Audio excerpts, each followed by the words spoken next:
Thank you so much, John. It's correct. Our lives have intersected. We've come together, as we say, at conferences for teaching and learning, and as a friendship and friendship. And now we find ourselves here together again, and this time acknowledging our longevity, and perhaps even more so, but it goes together, is that we still have an enduring passion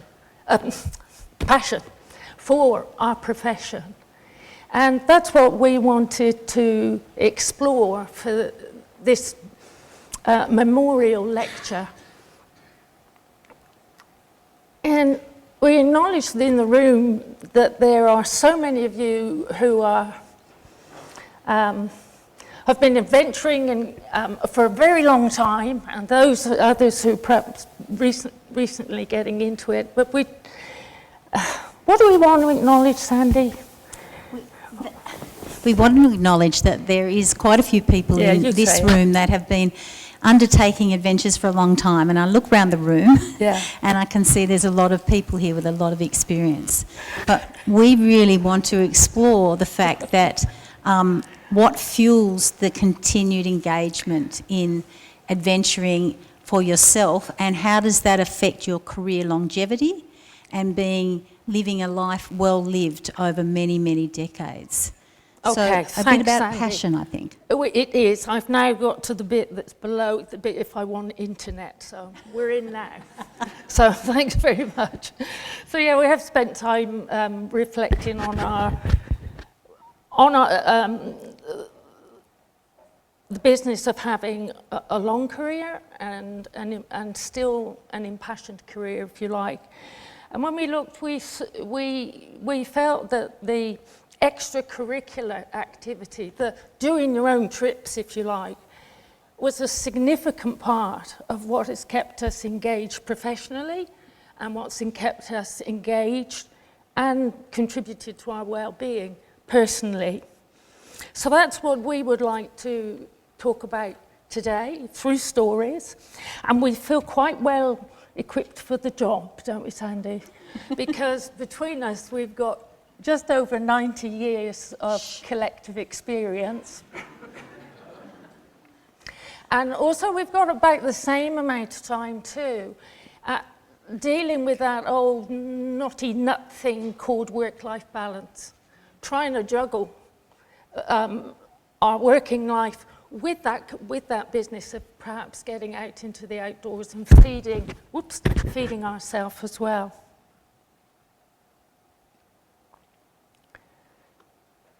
Oh, sorry, I thought this would be easier than paper. Sorry. Can someone just help me here? I can help you with just talking. No, just get rid of that. I can talk, but I can't deal with that.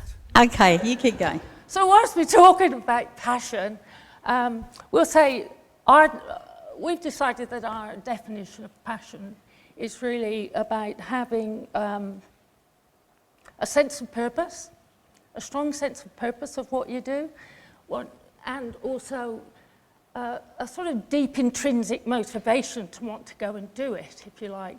So a sort of, yeah, I'm going to keep going, I'm going to hang in because I believe in what I do. And that's what we're referring to when we say passion. Did you get rid of it? No, it won't, so you'll just have to memorise it Oh, all. for heaven's sake. That's all right. So I'm just going to help Val out here for a minute while she's fiddling with tech. Oh, I'm right. You're right? Yeah. You got it? Yeah. So, so we say that, like, in the research, there is already quite a bit written out there, and we know it and we understand it about how inspired education, passionate education, passionate leadership, how we understand that. We know that works, but there's arguably a lot less written about how that passion and drive and enthusiasm is fueled.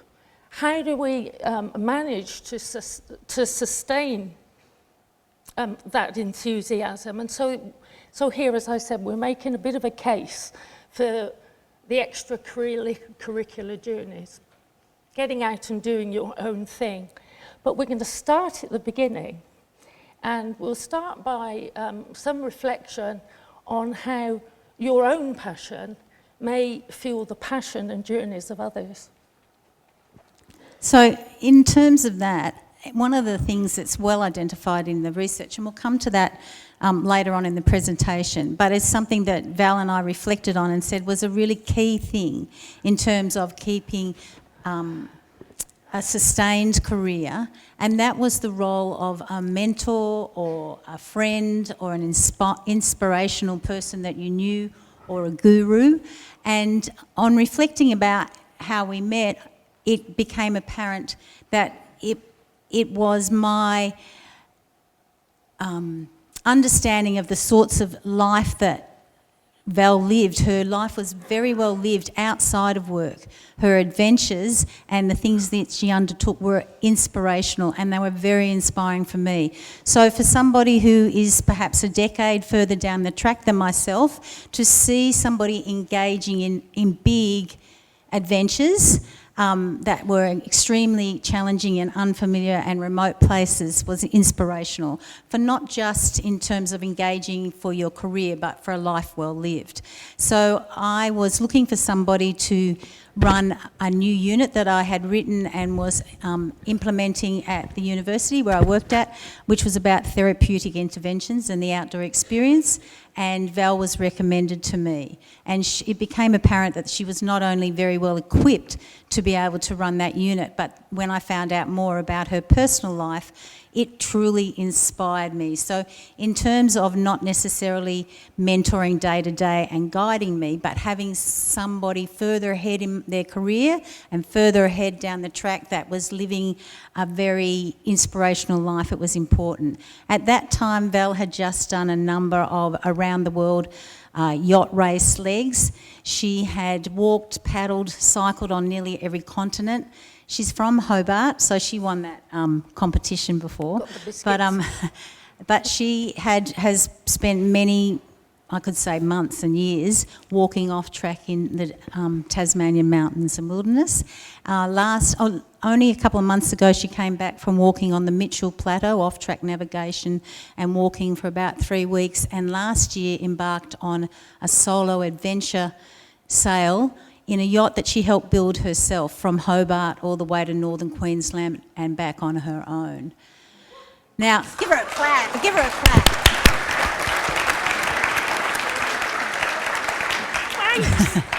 So you can see I was pretty like, oh my goodness, bowled over. Like, that's the life I want to live. I don't want to sail to northern Queensland on my own, but that sort of... I don't want to know either. So that sort of person in your life that inspires you, and also because we had a working relationship, also could be a mentor and other things, was extremely valuable and important. And I'm wondering, in all those adventures and being inspired in all those, to undertake all those activities, did you have somebody, Val, that was inspirational for you or was a mentor? Thanks, Sandy. Well, I'd say there's a couple of groups of people that I realise now, you just barrel along through life. It's only later when you look back and think, oh wow, those accidental meetings with those people were really important. And but actually, I'd have to say I never intended to have a career in the outdoors. But I left Britain in 1970. I was a speech pathologist. I left Britain in 1974. And I think I'd really accurately assessed my life as being all work and going to the pub. And I felt like, I didn't know then that I wanted a career in the outdoors, but I knew that it was a good idea for me to get out of the pub. So I emigrated to Australia, and in 1975 I found myself in New Zealand. And as it often happens, by circumstance, I fell in with a group of people there who were recreating in the mountains. They were kayaking. They were multi-dabblers, but they were very fit and a lot of fun. And I liked being with them, and I liked how I felt about myself in them. I felt a bit out of place most of my life, and I didn't look... Twiggy was all the go then. She built like a stick, and it wasn't me. And I didn't really have a great concept of my body as being able to be fit and strong and capable. So that group in New Zealand went on my first multi-day walk in New Zealand up to Kibi Hut.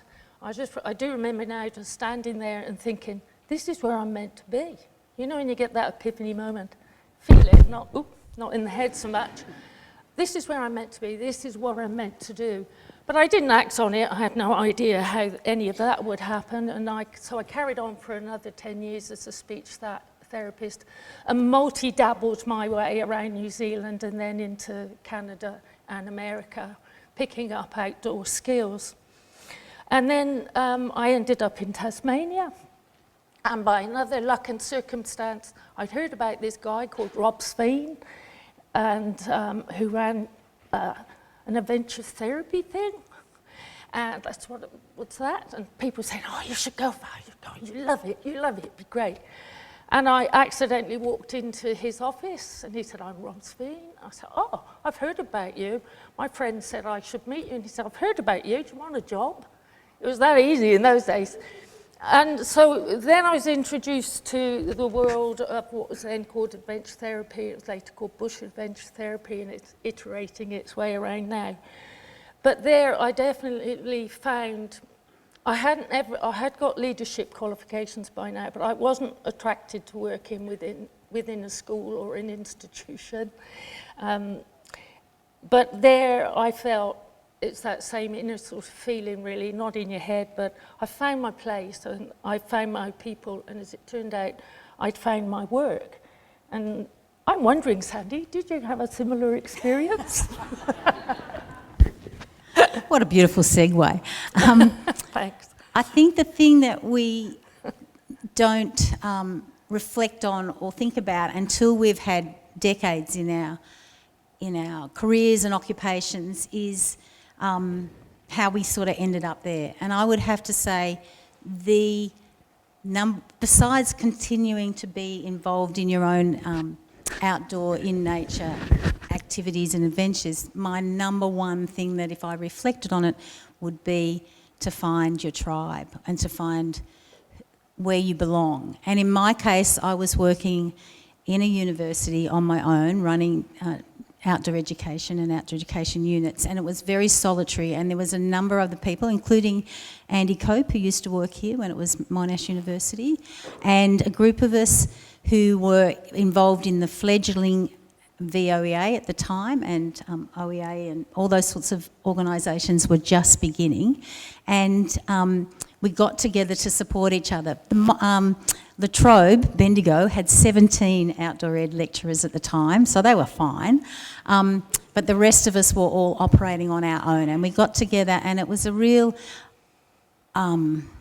opening of feeling like you finally belonged somewhere and you were supported and you found your community, not just to help the outdoor profession become what we were hoping it would become and to put in, but you were also being supported. And there's people here in the auditorium today that I would definitely class as being my tribe, and there's people here that I have rung when I've had to evac groups, or I just needed to run something by that I just knew I could completely, they would have my back and be supported. So it wasn't just about helping the profession, it was finding, where you belonged and feeling very well supported in that. And I couldn't recommend more highly for you to, if you're loving this profession, that you get involved and you find your tribe. Some of you already come from organisations with big groups of people in your work, so you're already, that sort of happens automatically.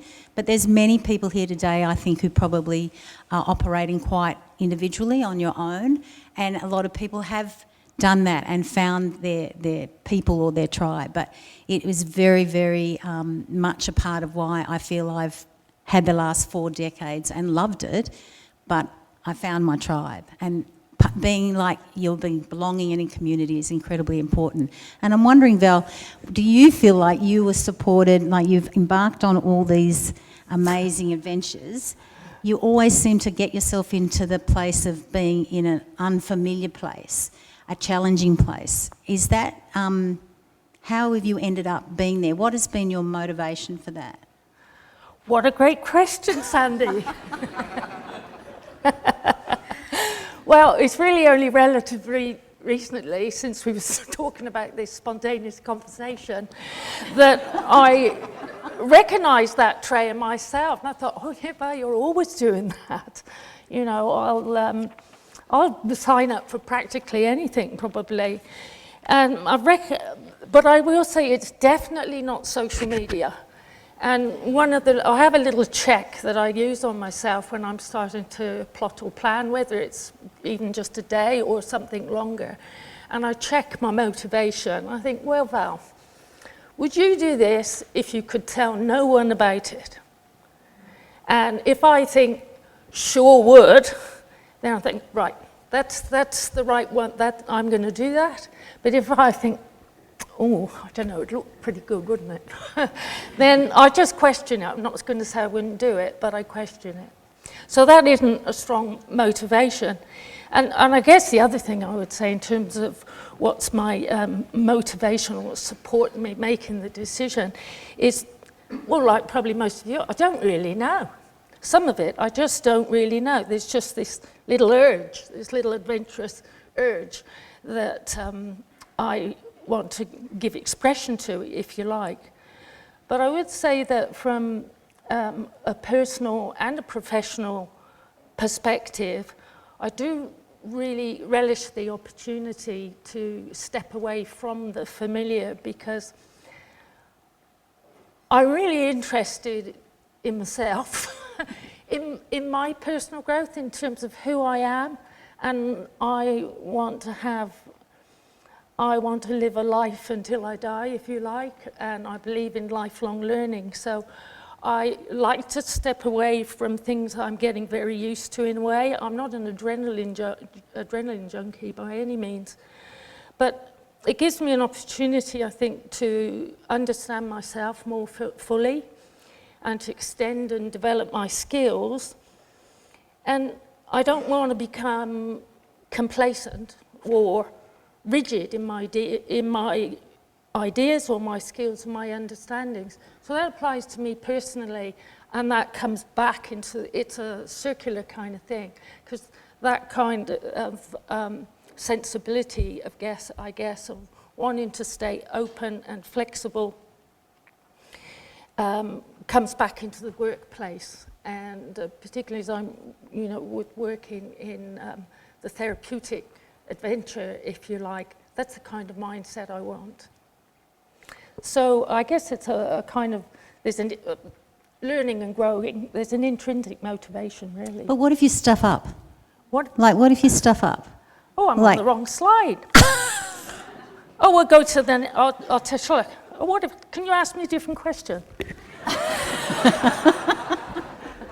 You've got to be creative in this profession, or else you're done. So if you look behind you, Val, there's a man on a tightrope. Oh, that one's my favourite one. Let's talk about that. We really rehearse this too. So it's an extension of what I was just talking about, really. So it's the personal growth and challenge. That was the motto of Project TAN, the adventure therapy outfit that I worked for a long time. And I apply that to myself all the time. And I've put this slide here because I hope you can see it, of the tightrope walker. I've had this, it's a postcard, and I've had it probably for 15 years. And I love it because to me it represents my approach to living, and to me it also represents something core about the therapeutic use of nature and adventure and challenge that I can't quite express to you, but it's in that picture. And if you can see, I don't know, but the person let's say that's me, that person there on the tightrope has very conscientiously tied the other end of the rope to the roof. You can see they've tied it well, so they really thought it through, planned it, because it's going out nice and straight, it's not sagging. But they are creating their own path, they're holding their own path, they're creating the route. It's obviously taking a lot of inner trust and a lot of fear management to do that. And where they're going, I don't know, suppose they know. Do they know? I don't know. I don't know. But that's all I can say about that. That expresses something that fires me up about working with challenge and adventure. And I know myself, say on this last sailing trip, I had a very close and unexpected encounter with a 40-knot wind when I'd been in a 15-knot wind, and the sails wouldn't come down. It was my first experience of being frightened, if you like, and one of my motivations to go was to find out what I know I'm okay on land when it gets a bit scary, but I didn't know what I'd be like at sea. And I found in this instance that I talk to myself a lot.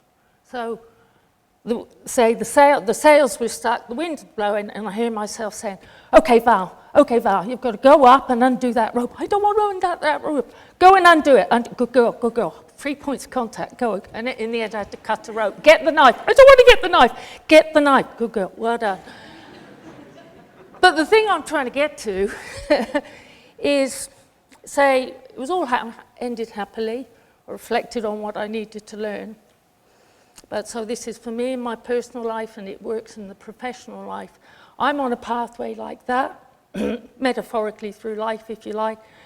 I have an incident like that, and I perceive myself now in a slightly different way. I know when the proverbial's hitting the fan on the water, I will manage, because I've learned that, you know, I will go into uber pragmatic. So that takes me off that path, and I see myself slightly to this side now, little angle, and of course over time that takes you on a very different trajectory. So that is definitely what fuels me to keep going on trips and to stay interested and involved in the therapeutic use of adventure.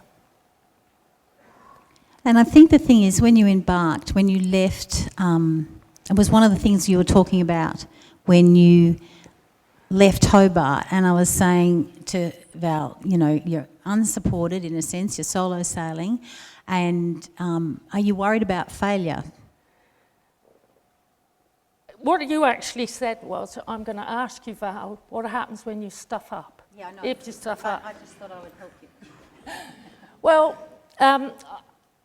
it's interesting because somewhere along the line I've picked up this little motto of no failure, only learning.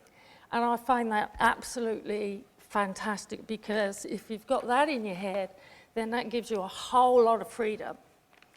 It gives me a certain freedom and courage, if you like, to extend myself and to give things a go, because I'm not worried about being brilliant. I'm not going to go and do something that I need a higher basic level of competency, say, that I have, if there's anything life-threatening in it. But it creates a judgment-free context for great professionally, and to explain that concept to other people, and fabulous for me, because, you know, who's your worst critic? Self. So a judgment-free context, and as I say, that includes self-judgment. And as an example, when I was coming up with the idea of, it was time, I felt, for me to go and sail my boat. I knew I'd have to sail quite a bit of it solo, but I wasn't sure how much. But even in the first part, where I was going to go with a friend from Hobart across Bass Strait to Lakes Entrance, this notion of no failure, no failure, only learning, meant that I thought, okay, you know, it's fine, Val. I think, oh my goodness. At this point, I was calling myself a kipper, not a skipper. And kipper's a smelly fish, but I didn't feel I deserved the S on skipper at this point. I was competent sailor, excellent crew, but quite new to an experience like this, so I was a kipper. And so I made this deal with myself, okay, no failure, only learning. If you get to you will get to Lakes Entrance, and you'll likely get there. I thought, if you get there and you feel that it's too stressful, the decision, I'm not enjoying it, the decision making, and there's a lot of decision making that you have to wear, it's too scary or whatever, that I'm really not enjoying it, it's okay to say, okay, that's it, that's as far as I'm going to go. It's not a failure. And in fact, when people say to me, where are you going, Val? I'd say north of Hobart. And I remember saying that to somebody at Denali Canal. I don't know if they said you've already done that. It was about a quarter of a day's sail. So and then as I went on from Lakes Entrance, I did find for various reasons it was actually much more straightforward for me to sail by myself. And so, you know, I just think, okay, another bit. I can stop where I like. I never told anybody what my destination was because I didn't know. So I find that a very positive way of engaging with fear. And I'm interested in the experience of fear. I like to sort of figure out whether it's a red light, an orange light, or a green light. But here's a little interesting one I'll share with you. I heard this somewhere the other day. I thought, oh my goodness, of course. And they said that courage is the corollary of fear.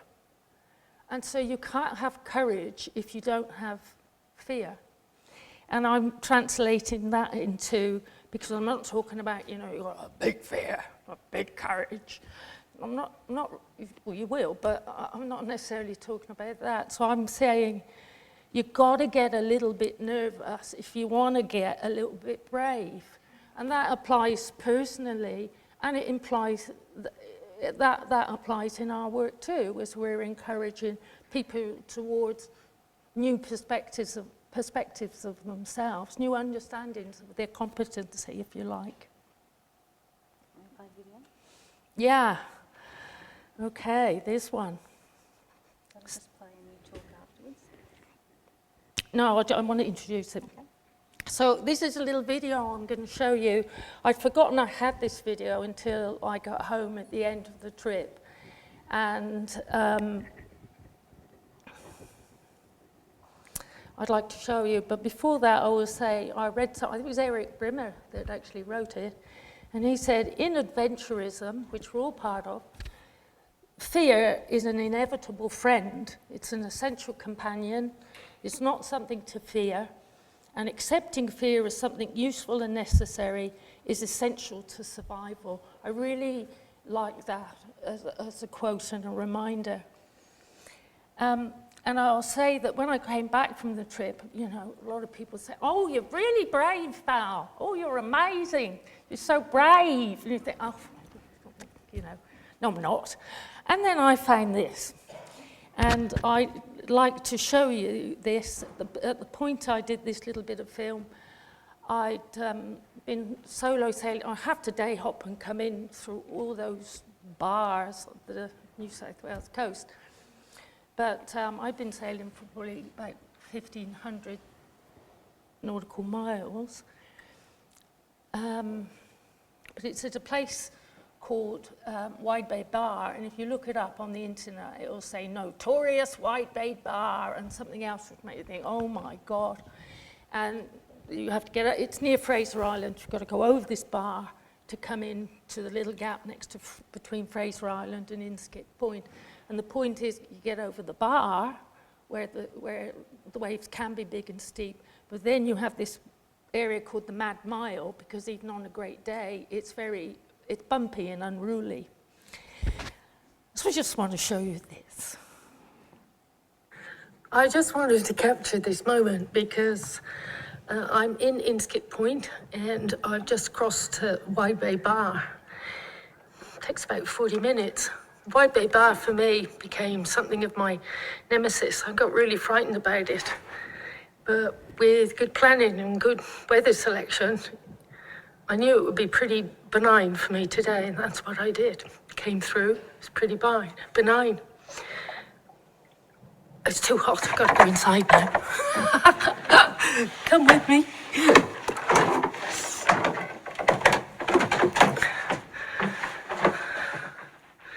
But it was really significant because as I realized it was something I was frightened of, So I put the planning in, considered my options and set things up as best I could, and I did it.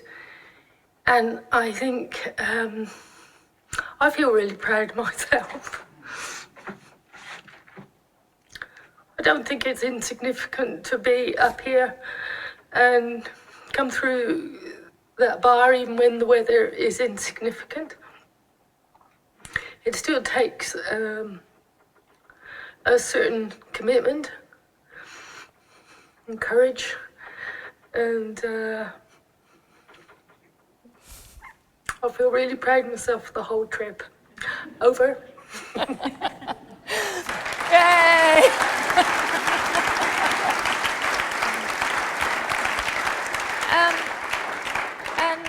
And I'm choosing to show that to you because I think it says quite a lot about what how fear fits in my life.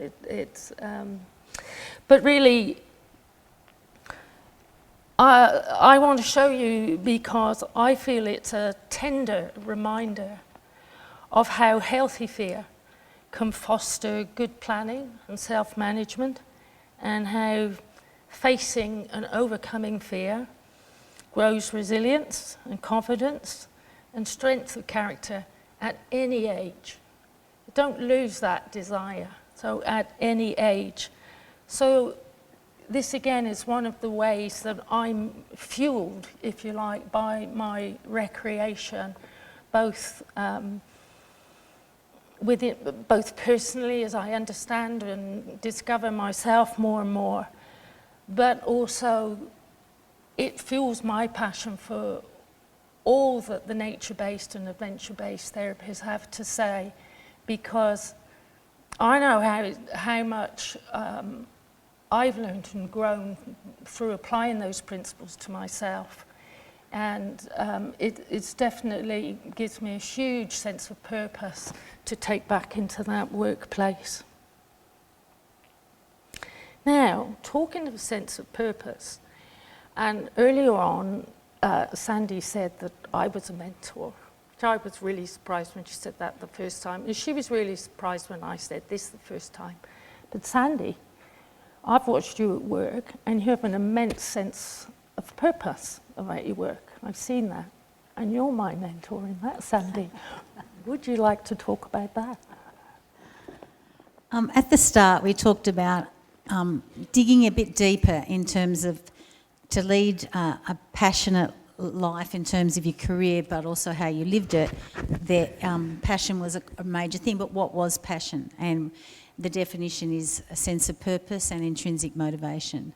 And I think in terms of that sense of purpose, it's super important to identify that. Again, I didn't identify that as I was going through a lot of the journey, but it has become, on reflection, very apparent. And for me, it was about what gives me and gave me energy.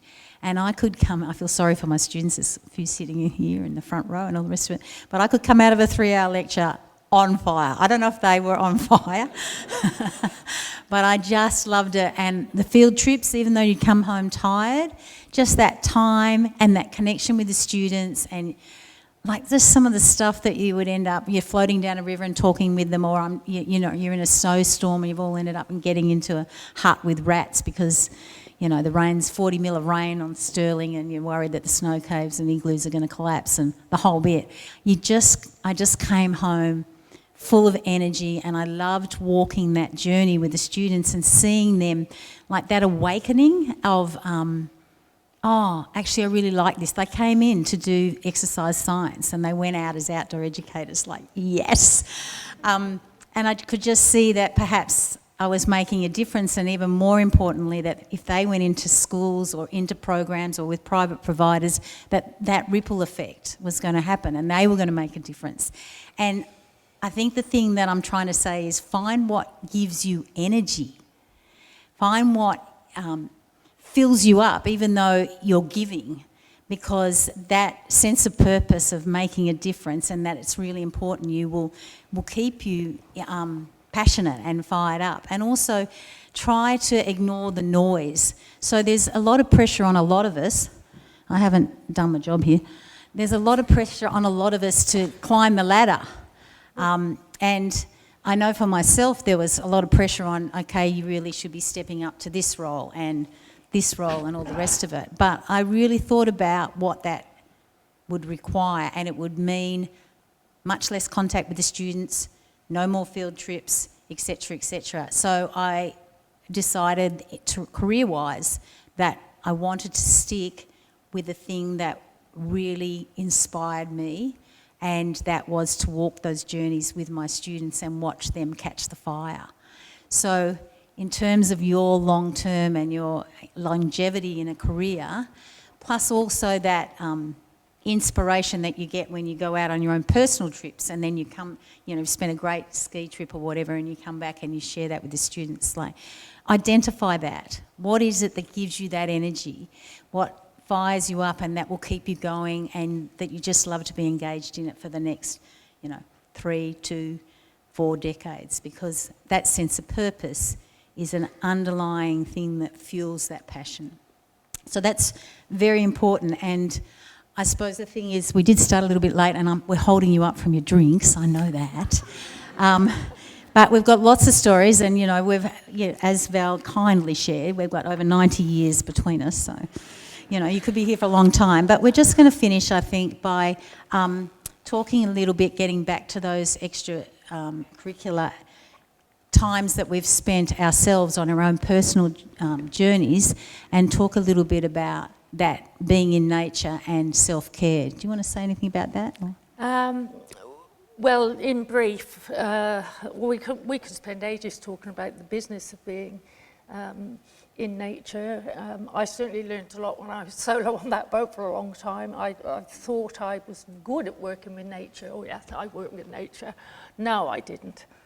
I was fighting it quite a lot. I took the weather personally. I get really miserable because the wind wasn't right, and it's like my fault, it's me. And then I walk around, particularly in Lake Central, it's got stuck there for ages. And then there's all these other boats of people walking around. I thought, oh yeah, it's raining on them as well. And I feel that on the whole, that to work with nature demands particularly two things: a lot of patience and very little ego. Because I also find sometimes that, I'd be so, I remember one instance, again, going up to Jarvis Bay, and I was sailing, it's a tiller, and it was heavy on the helm, like this, the wind, and I was thinking, oh my God, I never wanted anything more than this. And then the other thing was saying, you should shorten sail, Val, because the wind's picking up. Oh, this is so good. And I didn't shorten sail because there was another boat over there. I thought, I'm not competitive. A great big boat, like 50 feet. I'm 32. I've got no chance. But I was focused on what are they doing? How are they doing? I'm going to be great too. Won't this look good? And it didn't end well. So we really can't talk about this for long because we can see that. Running out of time. So let me find the slide again for that. Well, there it is. So really we're going to say, well, self-care, for me, probably the same as everyone here, really. Self-care is getting into nature. It's about life. For me, I'm sure it is for most or all of you. It's about life balance and balancing the giving out that you do when you're at work or wherever, and giving back to yourself.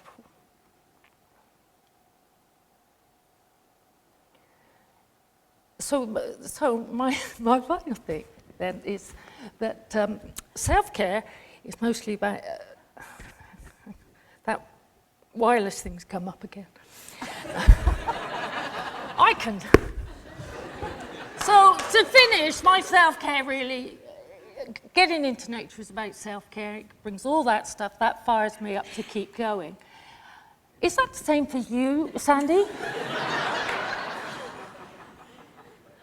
Actually, I just want to have fun. Really, when it comes down to it. And I really think this about when we're introducing people to the outdoors, there's so much we want to share in connecting our students to the outdoors and all the rest of it. But if they don't have fun, they don't feel comfortable, Where are you going to go from there? Nowhere. So we do need to finish. So thank you. Talking about fun and joy. Yes. Yeah. Go on. I think the thing is, we really probably should. This is meant to be an academic conference. So what does the research say about, we've shared about what we've learned, and I think that, you know, perhaps the research has finally caught up with us. There's 7 key elements that, and if you want the references, see me later. There's 7 key things, have a read of those, that are identified particularly for professions in the outdoors that are important. And if you look, we've touched on all of those, and there's a couple more which are the ones that I think are super important. So on that note, I think we will say sorry for holding you up from your drinks, but thank you very much, and thank you for giving us the time to share our lived experiences.